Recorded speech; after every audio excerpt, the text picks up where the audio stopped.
ప్రార్థన చేసే పెదవుల కన్నా సాయం చేసే చేతులు మిన్న అని చెబుతారు మదర్ థెరిస్సా. అలాంటి స్ఫూర్తిని అణువణువున నింపుకొని పేదలు, అనాథలకు తన సేవలందిస్తున్నారు ప్రపూర్ణ కిషోర్. ఆటపాటలతో ఆనందంగా సాగే బాల్యంలోనే ఆమె చూసిన ఓ విషాద దృశ్యం ఆమెను కరుణామయిగా తీర్చిదిద్దింది. డిగ్రీ పట్టా పుచ్చుకునే యుక్త వయసులో ప్రపూర్ణలోని దాతృత్వం పరిపూర్ణమైంది.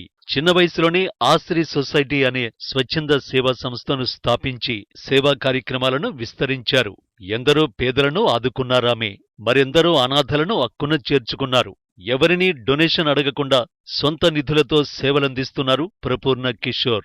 ఎవరైనా స్వచ్ఛందంగా డొనేషన్ ఇస్తే వారి పేరున సేవా కార్యక్రమాన్ని నిర్వహించి తన సహృదయతను చాటుకుంటారు ప్రపూర్ణ. స్వచ్ఛమైన తన అంతరంగాన్ని ఇది నా కథ అంటూ ఆవిష్కరించారు ప్రపూర్ణ కిషోర్. హాయ్ అండి, అందరికీ నమస్కారం. ఇది నా కథ ప్రోగ్రాంకు స్వాగతం. నా పేరు ప్రపూర్ణ కిషోర్.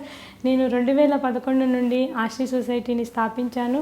ఆశ్రీ సొసైటీ స్థాపించినప్పుడు 12 మందితో స్టార్ట్ అయిన నా ఈ జర్నీ ఇప్పుడు 360 మంది సభ్యులతో ఎన్నో లక్షల కుటుంబాలకు ఆసరాగా నిలిచినందుకు నాకు చాలా సంతోషంగా అనిపిస్తుంది.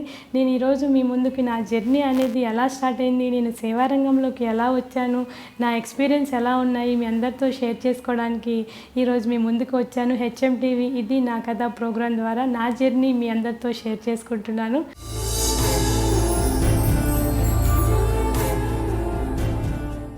నేను చిన్నతనంలో నాకు ఒక సంఘటన అనేది నాకు చాలా మనసు కదిలించింది.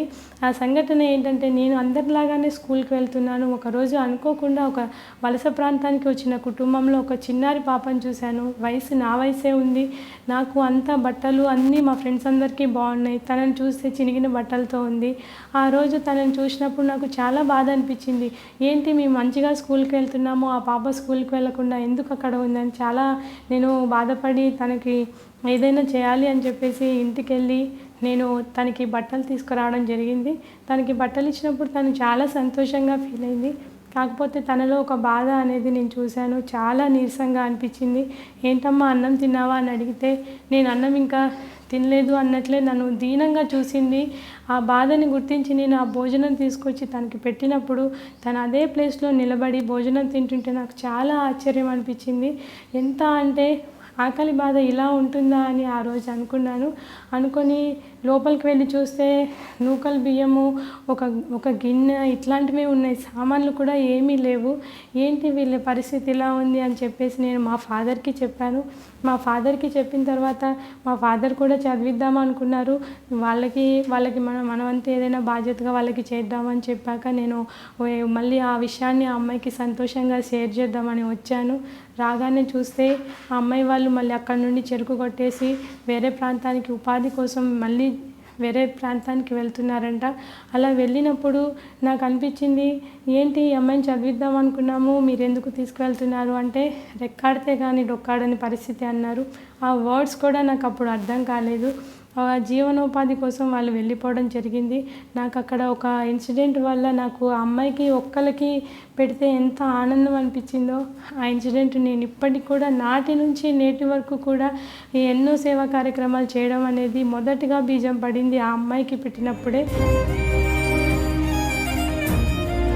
నా ప్రతి ప్రేయర్లో కూడా తనని ఎప్పుడూ తలుచుకుంటూ ఉంటాను.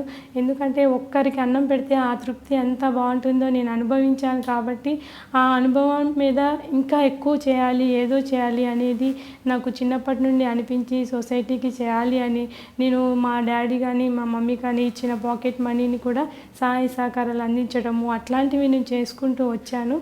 అలా వచ్చిన తర్వాత నా ఎడ్యుకేషన్ కూడా బయోటెక్నాలజీ కంప్లీట్ అయిపోయింది. బయోటెక్నాలజీ కంప్లీట్ అయిపోయిన తర్వాత నాకు జేఎన్టీయూలో సీట్ వచ్చింది.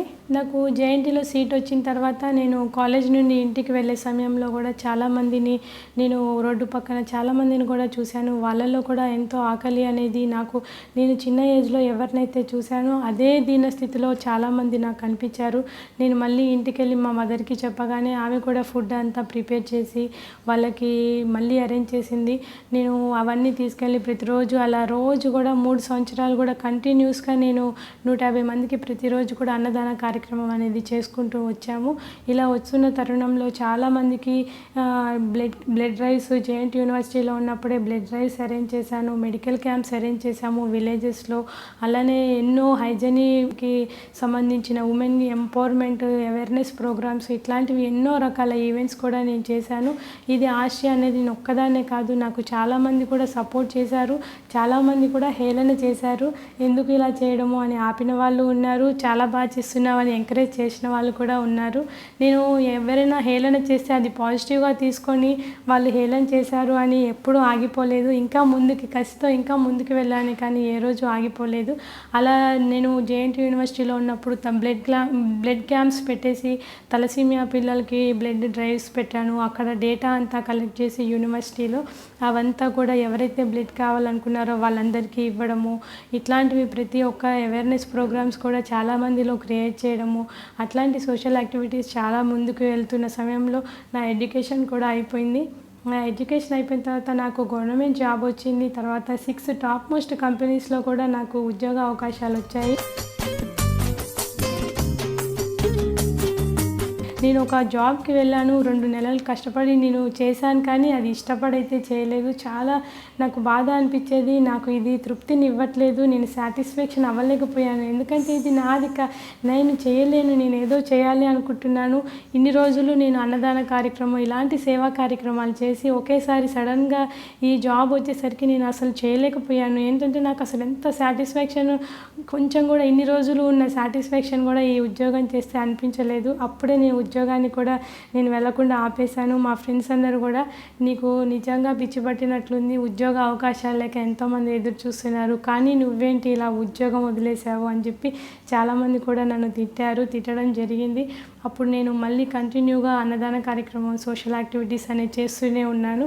అన్నార్తులకు అన్నమై తానున్నానని భగవద్గీతలో శ్రీకృష్ణ పరమాత్ముడు చెబుతాడు. అందుకే అన్ని దానాల్లోకెల్లా అన్నదానం గొప్పదని పెద్దలు చెబుతారు. అలాంటివెన్నో అన్నదానాలు నిర్విఘ్నంగా నిర్వహించారు ప్రపూర్ణ. ఆకలి తీరిన తర్వాత ఆ పేదల కళ్లలో కనిపించే ఆనందం తనకెంతో సంతృప్తినిస్తుందని ఆమె చెబుతారు. ఆమె ఆశయాలను ప్రోత్సహించే భర్త లభించడంతో సేవా కార్యక్రమాలను విస్తృతంగా కొనసాగిస్తున్నారామె. లక్షల ఆదాయాన్నిచ్చే ఉద్యోగాన్ని కూడా త్యాగం చేసి అన్నార్తులకు సేవ చేయడమే ధ్యేయంగా ఎంచుకున్న ప్రపూర్ణ ఆశయం మహోన్నతమైనది. ఎన్ని ఆటంకాలొచ్చినా వెనకాడక పేదలకు అండగా నిలుస్తున్న ఆమె దృఢ సంకల్పం అభినందనీయం. మనం దుఃఖంలో ఉన్నప్పుడు ఓదార్పునిచ్చేవాళ్లే నిజమైన ఆప్తులు. అలాంటి ఎందరో ఆప్తుల్ని సంపాదించుకున్నాననే సంతృప్తిని వ్యక్తం చేస్తారు ప్రపూర్ణ. ఒక వ్యాపార సంస్థని స్థాపించి కొందరికి ఉపాధిని కల్పించారామె. ఆ వ్యాపారంలో వస్తున్న లాభాలను కూడా సేవా కార్యక్రమాలకే వెచ్చిస్తున్నారు.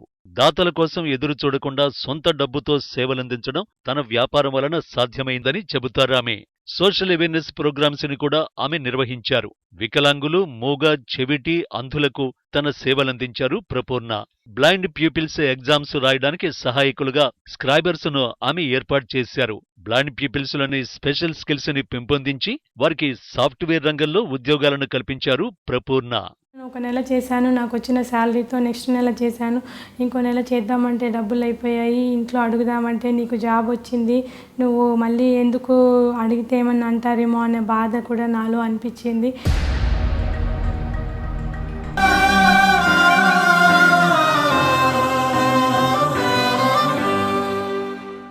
నేను అది అడగలేక ఇటు చేయలేక ఉన్నదాంతో అన్నదాన కార్యక్రమం ఒకరోజు చేసుకుంటూ వెళ్ళి రిటర్న్ వస్తుంటే నాకు చిన్న యాక్సిడెంట్ అనేది జరిగింది.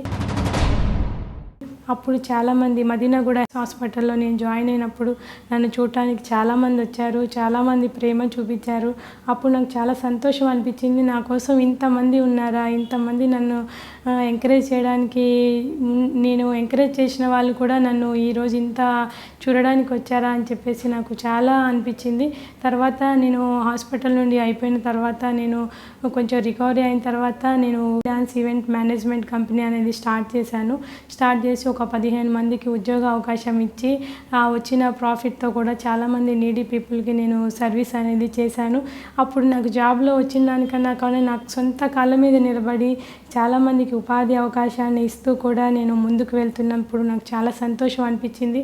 అటు వాళ్ళ కుటుంబానికి భరోసా ఇచ్చినట్లు అనిపించింది. ఇటు నేను కూడా కష్టపడిన దాన్ని వేరే నా సొంత డబ్బులతో నేను ఇట్లా చేస్తున్నా అని కూడా నాకు చాలా సంతోషం అనిపించింది. అలా ఎంతో సక్సెస్ఫుల్గా ఈవెంట్ మేనేజ్మెంట్ కంపెనీ కూడా చాలా బాగా రన్ అయింది. అదేవిధంగా నేను తర్వాత చాలామందికి అవేర్నెస్ ప్రోగ్రామ్ చేసినప్పుడు మస్కులర్ డిస్ట్రోఫీ వాళ్ళకి చేశాను, తర్వాత వికలాంగులకి చేశాను, తర్వాత మాటలు రాని వాళ్ళకు కూడా ఎన్నో సేవా కార్యక్రమాలు చేశాను. వీళ్ళందరికీ స్క్రైబ్స్ని ఎగ్జామ్కి వాళ్ళకి స్క్రైబ్స్ని అరేంజ్ చేయడానికి బ్లైండ్ వాళ్ళకి మేము వెళ్ళినప్పుడు చాలామంది నా ఫ్రెండ్స్తో కూడా వాళ్ళకి ఎగ్జామ్ రాపించడం జరిగింది. అలా ఎగ్జామ్ రాపించినప్పుడు వాళ్ళల్లో చాలామంది ఉద్యోగ అవకాశాలు లేక చాలా బాధపడుతున్నారని తెలిసింది. నేను ఒకటే అబ్జర్వ్ చేశాను, వాళ్ళల్లో మనకన్నా ఎక్కువ స్కిల్స్ ఉన్నాయి. వాళ్ళల్లో అబ్జర్వేషన్ నేను చేసినప్పుడు ఏంటంటే గ్రాస్పింగ్ పవర్ కూడా వాళ్ళలో చాలా బాగా ఉంది. అలా ఉన్నప్పుడు వాళ్ళ కోసం కూడా ఏదైనా చేయాలి అనే ఉద్దేశంతో ఈ ఎన్జిఓ రిలేటెడ్గా వాళ్ళకి ఐటీ ద్వారా చాలా ఉద్యోగ అవకాశాలు చాలామందికి కల్పించాను. వాళ్ళ కుటుంబానికి నేను చాలా సపోర్ట్గా ఉన్నందుకు నాకు చాలా సంతోషం అనిపించింది. అప్పుడు ఇలా జరుగుతున్న సమయంలో నాకు ఒక ఉన్నత కుటుంబానికి చెందిన వ్యక్తితో నాకు మ్యారేజ్ అయింది. ఆ మ్యారేజ్ అయినప్పుడు నేను అనుకున్నాను అతనితో పాటు ఆస్ట్రేలియా వెళ్ళాల్సి వస్తుందేమో అనుకున్నాను. తను అబ్రాడ్లో జాబ్ చేస్తూ కూడా ఇండియాలో గ్రానైట్ బిజినెస్ అప్పటికి చేస్తున్నారు. నేను ఎప్పుడైతే మ్యారేజ్ అయిపోయిందో అతనితో పాటు ఆస్ట్రేలియా వెళ్ళాలనుకున్నాను. కాకపోతే అతను నేను చేస్తున్న సేవా కార్యక్రమాలు చూసి చాలామంది నీ వల్ల ఇంతమంది కుటుంబాలు ఆధారపడి ఉన్నాయి, నా స్వార్థం కోసం నేను నిన్ను ఇక్కడ నుండి తీసుకువెళ్ళలేనని చెప్పేసి తను కూడా నేను ఎంతో మోటివేట్ చేసి నన్ను ఇంతవరకు ముందుకు తీసుకువెళ్తున్నారు. నాకు చాలా సంతోషం అనిపించింది. ఇలానే నా కుటుంబ సభ్యులు కూడా చాలా ప్రోత్సహించారు. మా ఫాదర్ మా మదర్ ఎలానో అనుకున్నానో మా అత్తయ్య గారు మావయ్య గారు నా కుటుంబ సభ్యులు మొత్తం కూడా నన్ను వెన్నంటుండి ప్రోత్సహించారు. నిజమైన సేవ అనేది కుటుంబం నుండే స్టార్ట్ అవుతుందని నేను అప్పుడే నాకు చాలా ఆదర్శంగా అనిపించింది. అలాంటి కుటుంబాలు ఎన్నో వేల మందికి కూడా ఇన్స్పైర్ అవుతున్నాయని కూడా నాకు సంతోషం అనిపించింది. ఈ కరోనా విపత్కర పరిస్థితిలో కూడా చాలామందికి చాలా రకాలుగా మేము సపోర్ట్ చేశాము. ఈ కరోనా వేవ్ స్టార్ట్ అయినప్పుడు ఖమ్మం జిల్లాలో మేము స్ట్రక్ అయ్యాము. అప్పుడు కేరళ ఫ్లడ్స్ వచ్చినప్పుడు ఒక బాధిత కుటుంబానికి మేము ఖమ్మం జిల్లా మావిళ్ళగూడెంలో మేము ఒక హోటల్ పెట్టించారు మా హస్బెండ్. ఆ హోటల్ పెట్టించిన ఆయన గుండెపోటు వల్ల ఆయన కేరళ వెళ్ళిపోయినప్పుడు అతనికి మేము పెట్టిన హోటల్ ఉన్నప్పుడు లాక్డౌన్ వల్ల అది మూతపడకుండా అక్కడి నుండి కూడా అన్నదాన కార్యక్రమం చేశాము. పోలీసుల సహకారంతో ప్రతిరోజు 600 మందికి కూడా మేము అన్నదాన కార్యక్రమం చేశాము. అదేవిధంగా ప్రకాశం జిల్లా 680 కిలోమీటర్లు వెళ్ళేసి వాళ్ళకి అక్కడున్న 600 మందికి కూడా సహాయ సహకారాలు అందించాము. గుండాల ట్రైబల్ ఏరియాస్లో, భద్రాచలం ఇలాంటి ఏరియాస్లో కూడా చాలామందికి మేము చాలా రకాలుగా సహాయ సహకారాలు అందించాము. లాస్ట్ ఇయర్ కరోనా టైంలో 2500 గ్రోసరీ కిట్ కూడా మేము వాళ్ళందరికీ ప్రొవైడ్ చేయడం జరిగింది.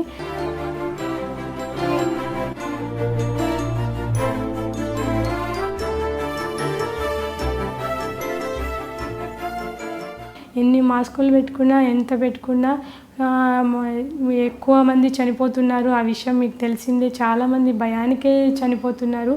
ఇలాంటప్పుడు మేము హైదరాబాద్లో ఇనిషియేటివ్గా తీసుకొని మియాపూర్లో, కుకట్పల్లి, చందానగర్, బిహెచ్ఎల్, కొండాపూర్, నిజాంపేట ఇట్లాంటి కొన్ని హెచ్ఎంటి, గండి మైసమ్మ ఇలాంటి ఏరియాస్లో కోవిడ్ బాధిత కుటుంబాలకు 300 మంది కుటుంబాలకు ప్రతిరోజు కూడా మేము భోజనం అందించాము. భోజనం అందించడం అంటే ఒక దగ్గర 10,000 మందికి భోజనం అందించవచ్చు, కానీ ఒక డోర్ టు డోర్ వెళ్ళి ఇవ్వడం అనేది చాలా రిస్క్. అలాంటి రిస్క్ మన ప్రాణానికి కూడా ప్రమాదమే. అలాంటి సమయంలో కూడా మేము వెళ్ళి వాళ్ళకి ఫుడ్ అందించినప్పుడు చాలామంది కూడా మమ్మల్ని చాలా అప్రిషియేట్ చేశారు. చాలా హ్యాపీ అనిపించింది. అలాంటి ఏంటంటే వాళ్ళు అన్నారు, వాళ్ళ ఆ విపత్కర పరిస్థితిలో మేము వాళ్ళ కుటుంబానికి ఆసరాగా నిలబడినందుకు ఈరోజు బంధుత్వాలు అనేవి కనుమరుగయ్యాయి. ఇలాంటి సిచ్యువేషన్లో కూడా మా కోసం వచ్చి ఏమీ కానీ మీరు ఒక బంధం అనేది లేదు, కానీ మీరు మా కోసం వచ్చి చేసిన సేవని ఎప్పటికీ మర్చిపోమని చెప్పారు. 112 మంది చాలామంది కూడా రికవర్ అయ్యారు. చాలా సంతోషం అనిపించింది. వాళ్ళు ఎప్పుడైతే రికవర్ అవుతున్నారో మేము పెట్టిన ప్రోటీన్ ఫుడ్, మేము ఇచ్చిన వాళ్ళకి కౌన్సిలింగ్ కూడా ఇచ్చేవాళ్ళము. ఏంటంటే కరోనా వచ్చిందని చాలామంది బంధుత్వాలన్నీ దూరమైన సమయంలో మేముకున్నాము అనే భరోసానిచ్చి వాళ్ళకి మనోధైర్యాన్ని అనేది మేము నింపటం జరిగింది. ఎన్నో సేవా కార్యక్రమాలు ఇలా చేస్తున్నాను అంటే ఎంతోమంది సహాయ సహకారాలు ఉన్నాయి. ఈరోజు ఈ కరోనా విపత్కర పరిస్థితుల్లోనే ఇది వెలుగులోకి రావడం నిజంగా చాలా హ్యాపీ అనిపిస్తుంది. సామాజిక సేవ చేయాలంటే ఓ వ్యక్తిలోని సంకల్పం, ఆచరణ మాత్రమే సరిపోవు. తల్లిదండ్రుల ప్రోత్సాహం కూడా లభించాలి. ప్రపూర్ణకు ఆమె తల్లిదండ్రులు వెన్నుదన్నుగా నిలిచారు. ఆస్ట్రేలియాలో జాబ్, ఇండియాలో గ్రానైట్ వ్యాపారం చేస్తూ బిజీగా ఉన్న భర్త రామకిషోర్ రెడ్డి అందించిన ప్రోత్సాహం ఆమె కృషిని ద్విగుణీకృతం చేసింది. ప్రపూర్ణ అత్తమామల సహృదయత కూడా తోడైంది. రాష్ట్రంలోని పలు ప్రాంతాలతో పాటు హైదరాబాద్ నగరం అంతటా ఆమె సేవలందించడం ముదావహం. కరోనా తాండవించిన వేళ 2500 మంది పేదలకు నిత్యావసరాలను ఆమె అందించారు.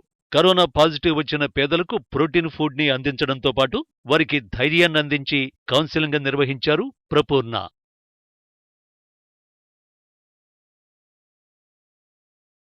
ఆశ్రయ సొసైటీని స్థాపించి సామాజిక సేవా రంగంలో గణనీయమైన కృషి చేశారు ప్రపూర్ణ కిషోర్. 2011లో ఆమె ఫౌండర్గా 25 మంది వాలంటీర్లతో నెలకొల్పిన ఈ సేవా సంస్థ బహుముఖ సేవలందించింది. ఆ స్ఫూర్తితో వాలంటీర్లు తమ తమ ప్రాంతాలలో స్వచ్ఛంద సేవా సంస్థలను స్థాపించి పేదలకు సేవ చేయడం ఒక శుభ పరిణామం. కరోనా సమయంలో ఈవెంట్స్ లేకపోవడంతో ప్రపూర్ణకు ఆదాయం సమకూరలేదు. అలాంటి పరిస్థితిలో ఆమె భర్త తన సొంత సొమ్ముని సాయం చేసి ఆదుకున్నారు. 6 మండలాలలోని 360 మంది పేద విద్యార్థులను దత్తత తీసుకున్న ప్రపూర్ణ తన ఔదార్యాన్ని చాటుకున్నారు. వారిని తన సొంత డబ్బులతో చదివించి మంచి పౌరులుగా తీర్చిదిద్దాలి అనేది ఆమె ఆశయం. 2011 నుండి కూడా నేను సర్వీస్ చేశాను. ఎంతోమందికి ఎన్నో రకాలుగా సేవా కార్యక్రమాలు అందించాము. ఇప్పుడు నా దగ్గర వాలంటీర్గా పనిచేసిన 20 మంది కూడా 20 NGOs పెట్టి వాళ్ళ పరిసర ప్రాంతాల్లో కూడా చాలామందికి వాళ్ళు సహాయ సహకారాలు అందిస్తున్నారు. నేను చాలా గర్వంగా ఫీల్ అవుతున్నాను. ఎందుకంటే నా దగ్గర వాలంటీర్గా చేసి వాళ్ళు ఇంతమందికి నేను ఈరోజు ఆశ్రయ సొసైటీ ద్వారా ఇన్స్పిరేషన్ అయ్యానంటే చాలా హ్యాపీ అనిపించింది. ఇదే విధంగా ఇప్పుడు జరుగుతున్న సిచ్యువేషన్ ఏంటంటే యువత అనేది ఇన్స్టాంట్ సక్సెస్ కోసం ఎదురు చూస్తుంది. నాకు ఈరోజే సక్సెస్ కావాలి, నాకు ఈరోజే పేరు రావాలి, నాకు ఈరోజే గుర్తింపు రావాలి అని ఆత్రం, నాకు ఈరోజు ఏది జరిగినా ఈరోజే జరగాలని నిశ్చయించుకుంటుంది. ఈ కరోనా టైంలో నాకు ఉన్న బిజినెస్ మొత్తం అన్నీ కూడా ఆగిపోయాయి. ఎలా అనుకునే టైంలో నా హస్బెండ్ ఒక బ్యాక్ బోన్గా ఉండి తన సేవింగ్ చేసిన అమౌంట్ కూడా ఈ అన్నదాన కార్యక్రమానికి తను చాలా సపోర్ట్ చేశారు. గ్రాసరీస్ కిట్ కానీ మేము చేస్తున్న సేవా కార్యక్రమాలు చూసి చాలామంది స్పాన్సర్స్ కూడా మనకి మీరు ఇంత బాగా చేస్తున్నారు, ప్రాణం కూడా రిస్క్ చేసి చేస్తున్నారని వాళ్ళ సపోర్ట్ కూడా ఇచ్చారు. ఈ కరోనా విపత్కర సమయంలో చేసిన యాక్టివిటీస్ ప్రతిరోజు సోషల్ మీడియాలో పెట్టడం ద్వారా మీడియా మిత్రులు, పాత్రికేయ మిత్రులు, తర్వాత ఫేస్బుక్ ద్వారా ఎన్నో సోషల్ మీడియా గ్రూప్స్ వల్ల కూడా ఈరోజు నేను ఆశ్రయ సొసైటీ ద్వారా చేస్తున్న సేవను వాళ్ళు స్పందించి ముందుకు తీసుకురావడం అనేది చాలా మాకు సంతోషాన్ని ఇచ్చాయి. ఈ కథ ఇంత వెలుగులోకి రావడానికి కారణం మీడియా మిత్రుల పాత్ర చాలా ఉంది. అదేవిధంగా నేను ఇప్పటి వరకు కూడా 360 మంది పిల్లల్ని నేను చదివిస్తున్నాను. స్పాన్సర్ కూడా వాళ్ళకి భాగ్యస్వాములు చేయాలి అని చెప్పేసి వాళ్ళకి కొంతమంది 6 మండలాల్లో పిల్లల్ని నేను దత్తత తీసుకొని వాళ్ళందరికీ కూడా నేను ఎడ్యుకేషన్ సపోర్ట్ ఇవ్వడం జరిగింది. దానిలో నెగ్లెక్టెడ్ పిల్లలు ఉంటారు, తర్వాత సెమీ అర్ఫన్స్ ఉంటారు, అర్ఫన్ పిల్లలు ఉంటారు, చాలామంది ఉంటారు. ఇలాంటి పిల్లలకి నేను ఎడ్యుకేషన్ సపోర్ట్ ఇస్తున్నప్పుడు చాలామంది పిల్లలు చదువుకోకుండా చితుకాయితాలు ఏరుకుంటూ రోడ్ల మీద తిరుగుతుంటారు. అలాంటి పిల్లలకి ఏదైనా సహాయం చేయాలి.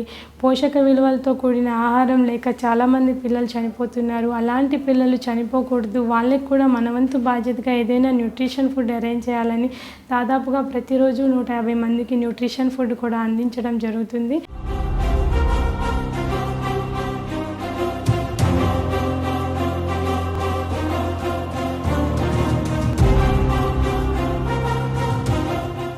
సేవా రంగంలో కాదు, ఏ రంగంలోకైనా ఆటుపోట్లు, అడ్డంకులు, ఎవరైనా మనల్ని నిరుత్సాహపరుస్తూ ఉంటారు. ఎంతోమంది మనల్ని బాధ పెడుతూ ఉంటారు. కానీ మనం అక్కడే ఆగకూడదు. మనల్ని ఎవరైనా అణగిదొక్కాలని చూసినా, ఏదైనా చూసినా మన విజయమే వాళ్ళకి అందరి ప్రశ్నలందరికీ సమాధానం అవ్వాలి. ఈరోజు నన్ను చాలామంది కూడా ఎందుకు చేస్తున్నావో, నీకు అవసరమా, ఇలాంటి వాళ్ళందరికీ కూడా నేను ఒక విజయాన్ని చూపించి వాళ్ళకి ఒక సమాధానంగా నేను వాళ్ళకి ఈరోజు చూపించాను.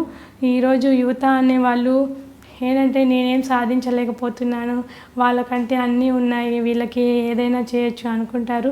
కానీ ఎవ్వరికీ ఒక రోజుతో విజయం అనేది రాదు. ప్రతిరోజు కూడా కష్టపడాలి. ప్రతి ఉదయాన్ని కూడా మనం కొత్తగా ఆలోచించాలి. ప్రతి అనుభవాన్ని కూడా ఒక పాఠంగా మనం తీసుకొని ప్రతి ఒక్కరిని కూడా ఇన్స్పైర్ చేయాలి. మీరు ఏ రంగం అయితే ఇష్టం ఉందో ఆ రంగంలోకి ముందుకు వెళ్ళి యువతకి మన ఒక మెసేజ్ నేను ఇచ్చే మెసేజ్ ఏంటంటే ఎవరైనా ఏదైనా సాధించవచ్చు. మనిషిగా మనం పుట్టినప్పుడు మనలో ఏదో ఒక టాలెంట్ అనేది ఉంటుంది. అది సేవా రంగం కావచ్చు, మీకు ఇష్టమైన రంగం కావచ్చు, ఏ రంగంలో అయినా ముందుకు వెళ్ళొచ్చు. మీరు ప్రతిరోజు కష్టపడి పని చేస్తే గ్యారెంటీగా సక్సెస్ అనేది మీ వెంటే ఉంటుంది. మీకు ఎవ్వరు మనకి గురువులైనా ఎవరైనా మనకి మార్గం చూపిస్తారు. ఆ మార్గాన్ని మనం మంచి వేలో పోతే గ్యారెంటీగా మనకి సక్సెస్ వస్తుంది. ఈరోజు ఇంతమందికి ఇన్స్పైర్ అయ్యి ఇక్కడ దాకా వచ్చానంటే అది ఒక రోజుతో వచ్చింది కాదండి. ఎంతో పట్టుదల, చిత్తశుద్ధి, ఆత్మవిశ్వాసము, ముందుకు వెళ్ళాలన్న సంకల్పము, చేయాలి అనే తపన, ఇవన్నీ నన్ను ఈరోజు ఇక్కడ ముందు నిలబెట్టాయి. నేను చేస్తున్న సేవా కార్యక్రమాల గుర్తింపుగా ఎన్నో ప్రశంసలు, ఎంతోమంది కలెక్టర్ ద్వారా చాలామంది కూడా నన్ను ఎన్నో రకాలుగా నన్ను ఈ రోజు వరకు కూడా ప్రశంసించే వాళ్ళు ఉన్నారు. దీని అంతటికీ కారణం కూడా చేసిన హార్డ్ వర్క్ ఎప్పుడు ఎక్కడికి వెళ్ళదు. సో నేను చేసిన సేవా కార్యక్రమాల గుర్తింపుగా డెటాల్ బాటిల్ వాళ్ళు కూడా వాళ్ళ లేబుల్ మీద మా ఫోటో వేసి వాళ్ళు మాకు సర్ప్రైజ్గా మాకు పంపించారు. చాలా సంతోషం అనిపించింది. ఇలాంటివి చాలా కార్యక్రమాలు ముందు కూడా చేయాలని నేను అనుకున్నాను. ఇంకా ఎక్కువ కార్యక్రమాలు నా కుటుంబం సపోర్ట్తో నేను ఇంకా ముందుకు తీసుకువెళ్ళి చాలామందిలో కూడా ఈ స్ఫూర్తిని నింపాలని మనస్ఫూర్తిగా కోరుకుంటున్నాను. ఈ సేవా కార్యక్రమాలు ఇప్పటితోనే కాదు, ఇంకా ముందు కూడా చాలామందికి మేము అందిస్తామని తెలియజేస్తున్నాను. Thank you. బాల్యంలో తన సాటి ఆడపిల్ల పేదరికాన్ని చూసి ఆదుకున్న ప్రపూర్ణ ఈనాడు ఆశ్రీ సొసైటీని స్థాపించి సంఘ సేవికగా తనను తాను ఆవిష్కరించుకుంది. అనాథ బాలలను, బాల కార్మికులను చేరదీసి ఆదరించిందామె. పోషకాహారం అందక చనిపోతున్న బాలలను చూసి చెలించిపోయారు ప్రపూర్ణ. అలాంటి పేద బాలలకు పౌష్టికాహారాన్ని అందిస్తున్నారామె. ఆమె సేవలను మెచ్చి ఎన్నో అవార్డులు, రివార్డులు వరించాయి. ప్రపూర్ణ దంపతుల సేవలను ప్రశంసిస్తూ డెటాల్ కంపెనీ వారు తమ ప్రాడక్ట్ లేబుల్ పైన ఈ దంపతుల ఫోటో ముద్రించి అభినందించడం హర్షణీయం. సామాజిక సేవ చేసేవారిని ఆమె కూడా ప్రోత్సహిస్తుంటారు. విమర్శించేవాళ్లు, హేళన చేసేవాళ్లకు మన విజయమే సమాధానం చెప్పేలా మనల్ని మనం దృఢపరుచుకోవాలని ఆమె హితవు చెబుతారు. ప్రపూర్ణ మరెన్నో సేవా కార్యక్రమాలను నిర్వహించాలని, పేదలకు పెన్నిధిగా నిలవాలని ఆకాంక్షిస్తోంది హెచ్ఎం టీవీ.